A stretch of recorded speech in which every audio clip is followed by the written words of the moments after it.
Olá, minha gente. Para hoje, nosso estudo do Dan, eu vou deixar uma reflexão para que vocês possam também, quem quiser me pede por e-mail que eu mando, passo os slides. Então veja, a gente vai dar uma conversada sobre a obsessão na obra de André Luiz. Qual é o roteiro que vem para a gente? Primeiro a gente tem a classificação kardeciana, a classificação de André Luiz e a profilaxia desobsessiva. Então, Hermínio Miranda traz para a gente que qualquer abordagem à complexa problemática da obsessão deve começar, a meu ver, com uma atitude preliminar de humildade e amor fraterno. Então, é bem interessante essa colocação. Deixa eu ver se eu melhoro aqui, porque não está muito legal. Então, veja, nessa colocação de Hermínio Miranda, a gente vê que é uma abordagem complexa. Aí veja, o que é que Kardec diz para a gente? Ele define como a obsessão simples, a obsessão de fascinação e a obsessão de subjugação. André Luiz, nas obras, ele classifica de obsessões de natureza anímica e obsessões de natureza espirítica. As obsessões de natureza anímica, ele se refere aos efeitos inteligentes, obsessão telepática, autoobsessão, fixação mental e possessão partilhada. Aí as de efeitos físicos, Hernani Guimarães traz aqueles casos Poltergeist, que constatou que na maioria dos casos investigados a interferência física negativa se inicia com o comando de encarnados. Então, veja, em relação à obsessão telepática, que é mais comum entre os encarnados, Aulus, na obra de André Luiz, ele diz que é a influenciação de almas encarnadas entre si que às vezes alcança clima de perigosa obsessão. E o fenômeno pertence à sintonia. Aí ele traz o exemplo do caso de Anésia e Jovino. Quando Jovino permanece sob a imperiosa dominação telepática, a que se rendeu facilmente e considerando-se que marido e mulher respiram em regime de influência mútua, essa atuação envolve também a mulher, atingindo-a de forma lamentável. A autoobsessão, como isso se dá? Nossas ideias exteriorizadas criam imagens tão vivas quanto desejamos. A ideia é um ser organizada por nosso espírito, a que o pensamento dá forma e ao qual a vontade imprime movimento e direção. O encarnado pode, assim, ser perseguido por si mesmo devido às suas próprias criações mentais. Continuando, tem o caso do escritor desencarnado, né, que são personagens de seus escritos que voltam sob forma de ideoplastias ou formas de pensamento para atormentá-lo. O que é fixação mental anímica? Uma personagem antiga cristalizada, exteriorização de personalidade antiga do mesmo espírito, e o caso de determinada senhora e a personalidade emergente. Então, veja, encarnados e desencarnados são duas peças conscientes reunidas em sistema irrepreensível de compensação mútua. Aí ele traz também o caso de Cláudio Nogueira, né? Que está lá no livro de André Luiz, e ele fala sobre as obsessões de natureza empírica, que são os efeitos inteligentes. Então, ele fala de simbioses em graus diversos, parasitose mental, infecções fluídicas, fixação mental, patologia do perispírito, parasitas ovoides, deformações e zoantropia, que chama esse fenômeno de licantropia. Então, veja, não podemos também esquecer do vampirismo com repercussões orgânicas, a sintonia da hipnose em graus diversos, fascinação canalizando com dominação telepática, obsessão oculta, obsessão durante o sono físico e obsessão coletiva. Então, veja como exige de nós um estudo profundo sobre cada tema desse. A simbiose em graus diversos. O que é simbiose? É uma relação vantajosa de pelo menos um dos organismos vivos de espécies diferentes. Nessa relação simbiótica, os organismos agem ativamente, não podendo ser separados um do outro, o que causaria a morte de ambos. Pode ser útil e explorada ou parasitose. Então, a gente tem as simbioses fisiológicas e as simbioses no reino vegetal. Muito comum no cogumelo, na alga e talvez outros que a gente desconhece ainda. As simbioses mentais, a alma amedrontada diante da morte vale-se da receptividade dos que lhe choram a perda e demora-se colada aos que mais ama. A gente lembra lá em André Luiz o caso de Esther e sua família. Encarnados e desencarnados se vampirizavam pelo apego. É uma vampirização recíproca. O caso de Libório e a esposa, união com regime de escravidão mútua, muito comum, né? São as moléstias nervosas complexas, histeroepilepsia e psiconeuroses.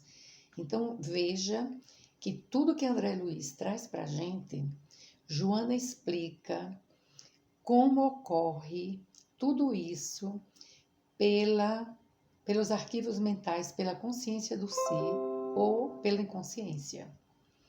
Então, na parasitose, quase não saía, mental, ou vampirismo espiritual, a gente vai entender que no vampirismo espiritual, os desencarnados sugam a vitalidade dos encarnados, podendo determinar nos hospedeiros doenças variadas e até mesmo a morte prematura. Então, veja, justapõe-se a isso a aura das criaturas que lhe oferecem passividade, criando doenças fantasmas e doenças reais. E aí ele vai mais longe, André Luiz, quando ele fala que toda forma de vampirismo está vinculada à mente deficitária, ociosa ou inerte, que se rende às sugestões inferiores que exploram sem defensiva. Veja que André Luiz aborda isso e Joana aborda também com a mesma visão com palavras diferentes.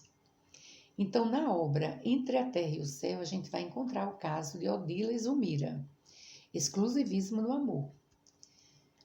Como é que se dá essas infecções fluídicas?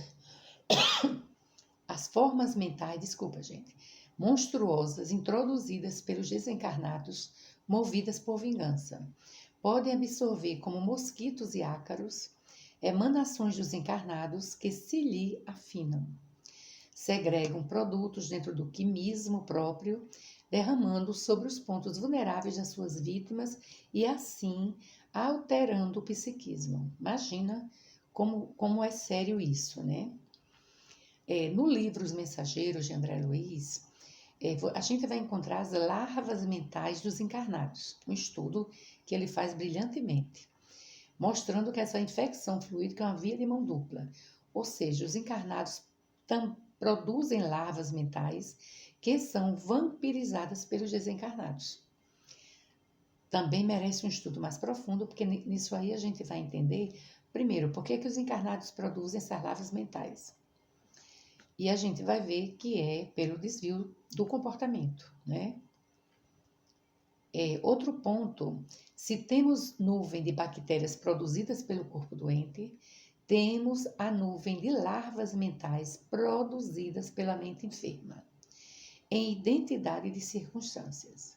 Assim, criaturas desprevenidas de recursos espirituais tanto adoecem corpos como almas. É muito interessante a gente aprofundar esse estudo para a gente perceber o quanto somos frágeis, né? Então, vamos agora para os bacilos mentais. A gente está só trazendo reflexões, mas a gente precisa aprofundar em cada capítulo da obra de André Luiz. Esses bacilos originam-se da patogênese da alma, a cólera, a intemperança, os desvarios do sexo, as viciações, as formas de criações inferiores.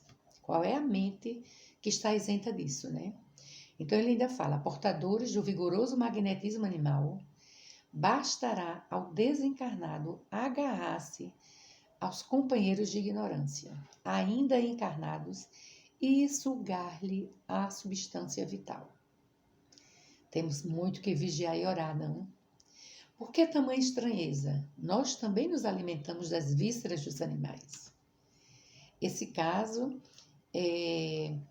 é muito interessante, porque eu acho que é Alexandre que fala sobre sobre esse ponto. Acho que é em mecanismos da mediunidade. Então, veja, tem outro ponto interessante que ele traz nesse livro, que é o menino de 8 anos, ele chama de corpo resgate. Paralítico de nascença, não fala, não anda, vê muito mal, quase nada ele ouve da esfera humana. Os obsessores emitiam através das mãos estrias negras de substância semelhante ao piche que atingiu o encéfalo desse menino, acentuando-lhe impressões de pavor.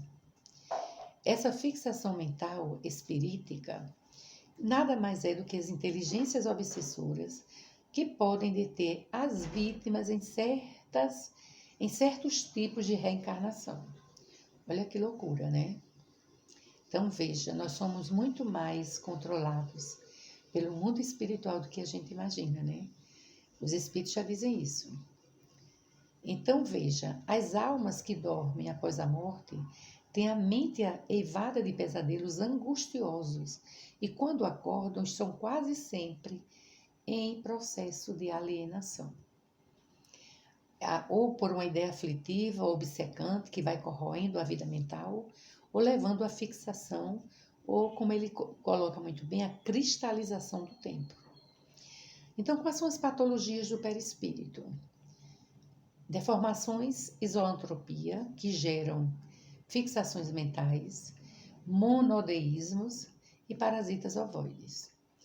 Acho que muitos já ouviram falar nos parasitas ovoides. São os espíritos que tomam forma de ovoides no processo de muita lastimação. Então, vamos lá. O monoideísmo. Pensamento fixo em voltar ao convívio dos encarnados. Aquelas pessoas que não aceitam, né? Partirem, não aceitam a morte. Esse processo simbiótico utilizado pelo espírito para enfrentar a solidão depois da morte. Segundo, ideia fixa de voltar para a carne eclipsa todas as demais. Terceiro, monodeísmo auto-hipnotizante, nascido da inadaptação ao mundo extrafísico. E por último, o núcleo da visão profunda sobre a disfunção pela qual o espírito contemplará somente os quadros terríficos relacionados com culpas contraídas. Aí a gente lembra mais uma vez da nossa irmã Joana, quando ela mostra que um dos sentimentos mais complicados que a gente carrega são as culpas. Precisamos nos libertar das culpas. Também André Luiz traz o caso de Leonardo Pires, né? Que conserva a mente detida em um crime de envenenamento. Então veja, isso é nos mensageiros, né? Os que dormem também sofrem de monoideísmo. Então veja, o que são parasitas ovoides? Espíritos que perdem a forma humana de apresentação do seu perispírito, surgindo como esferas ovoides. Resultam de ideia fixa de vingança ou vícios. Os desencarnados repetem infinitamente essas imagens e acabam em deplorável fixação monoideística, transformando a morfologia do psicossoma. Então, por falta de função, os órgãos psicossomáticos ficam retraídos e surgindo aí a forma ovoide. São fetos ou amebas mentais mobilizados por entidades perversas. Gente, temos que orar muito, né? Temos que buscar muito Jesus, a nossa reforma íntima, porque a gente não sabe o que nos espera, não é verdade? Outro ponto que ele fala em libertação na obra é o caso da mulher ciumenta, abençoada pela maternidade. Então, é uma senhora de escravos de 3 de suas vítimas imantadas a ela, o amante e filhos do marido, por solicitação de Gúbio, André examina um dos ovoides e ouve-lhe os pensamentos de vingança. Deveriam, nesse caso, reencarnar em situação muito difícil, como filhos dela. Então, veja, essas deformações de zoantropia, que ele chama de licantropia, é uma nomenclatura utilizada no mundo espiritual para diversas alterações do psicossoma, consequentemente a patologias mentais diferentes. Ainda na obra Libertação, a esposa do psiquiatra de Margarida é o caso da mulher loba. É um efeito hipnótico sobre o corpo perispiritual. Então, esse vampirismo com repercussões orgânicas entra no processo de possessão, que é o grau mais avançado de atuação do espírito obsessor, constrangendo de forma quase absoluta a ação do obsidiado. Calderaro, no Mundo Maior, diz o seguinte: é-nos imprescindível compreender a perversidade como loucura, a revolta como ignorância e o desespero como enfermidade. Olha, merece repetir essas palavras de Calderaro.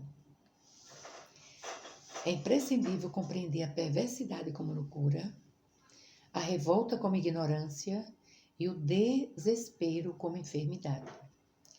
Então, veja, no caso de Margarida, ele traz o caso da epilepsia e obsessão, né? A chamada disritmia cerebral, que na maioria dos casos funciona como sendo um implemento de fixação de onda do espírito comunicante.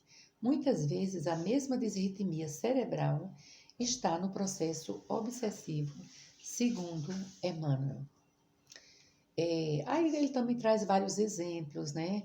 A associação de 2 mentes desequilibradas, que é a possessão completa, também na obra O Mundo Maior, no caso Pedro, ou epilepsia essencial, que ele chama. Aí vamos lá. A hipnose em graus diversos. Como se dá essa sintonia?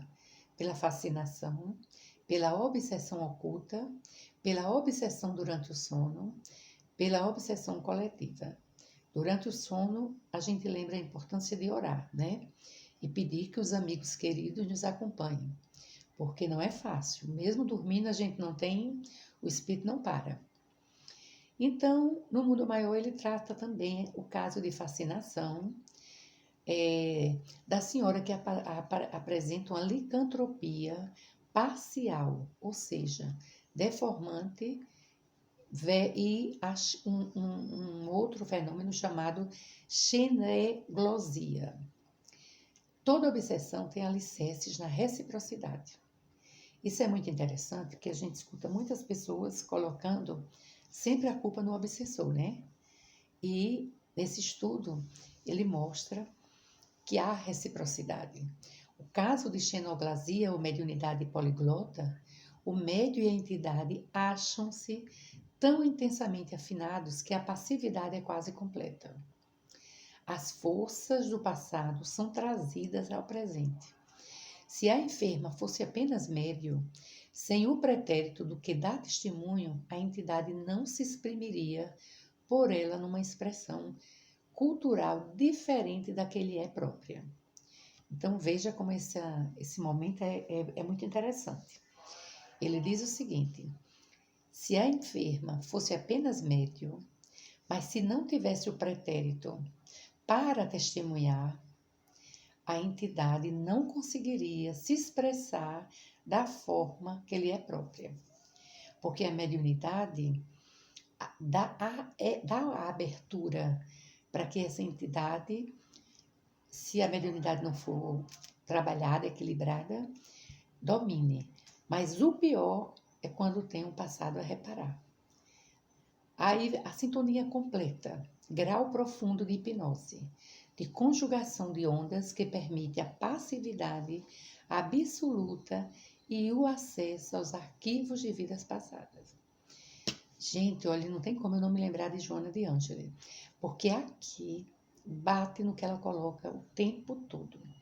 A sintonia completa, em profundo estado de hipnose, é um processo de conjugação de ondas entre encarnado e desencarnado, com plena passividade. E o pior, essas entidades têm acesso a todos os nossos arquivos passados. Olha onde reina o perigo. E a obsessão oculta, ela pode dar origem a muitos crimes, a escândalos e suicídios. E eu estou lembrando aqui quantos casos, né, que as pessoas não têm consciência, nem porque matou, nem porque violentou, nem porque agrediu. Deve ser uma história por aí. Então aqui ele traz um exemplo que é o caso do jornalista que pretendia difamar uma jovem. Como é que é essa obsessão durante o sono físico? O intercâmbio entre encarnados e desencarnados durante o sono físico. Gúbio se libertava. Durante a noite, 3/4 partes da população de cada hemisfério se acha na zona de contato com os espíritos. A maior parte permanece detidos nos círculos de baixa vibração. Gente, isso é muito sério. Como a gente tem que vigiar e orar. 3/4 partes da população estão em sintonia e detidos nos círculos de baixa vibração. E aí ele conta, ele traz um exemplo, né, do Isaura Silva, no livro Libertação. E ele fala também, Kardec traz para a gente sobre a obsessão coletiva, que semelhante a uma nuvem de gafanhotos, um bando de maus espíritos pode cair sobre um certo número de criaturas. Delas se apoderar e produzir uma espécie de epidemia moral. Interessante, né? Essa epidemia moral. Então, essa epidemia que a gente está passando pode ser um processo parecido com esse. Porém, como a gente já sabe, que é para a evolução do planeta e de cada um de nós, é um processo dos espíritos superiores que sabem que é doloroso, mas que é importante no momento. A obsessão de efeitos físicos, né, os famosos portegastes, o que significa isso? Porter, fazer barulho. Gaste, espírito. Então, é espírito fazendo barulho. Aí André Luiz traz para a gente que a mediunidade de efeitos físicos é suscetível de exteriorizar-se em graus diversos, causando a obsessão por efeitos físicos. Muito bem. Enfim, como se dá agora a profilaxia desobsessiva? Todos nós, os espíritos em evolução na Terra, temos a nossa cota de obsessão, em maior ou menor grau. À vista disso, de quando em quando, é sumamente importante que façamos um teste de nosso processo desobsessivo, a fim de que cada um de nós observe em particular como vai indo o seu processo. Ora, Jesus traz para a gente a advertência: orai e vigiai.